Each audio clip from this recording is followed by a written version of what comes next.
MC Malam Ibrahim Sharukan gidan biki gashi nan kuna gani a matasa ne a garin Silaja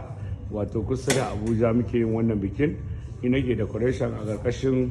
kamfanin nan na gidan biki na ku MC Malam Ibrahim Sharukan masoyin annaba a kodayaushe nake wa kowa fatan alheri. Kun gan su dai yara ne matasa duk za su yi aure su uku family gaba daya. Kun ga yadda muke ta decoration kun ga haka wannan light kaɗan ce ma ba haɗa gaba ɗaya kun ga sauran a sanan ana har haɗa su kun ga su anan masu jujjuya kun ga wanda aka hada fa can kawai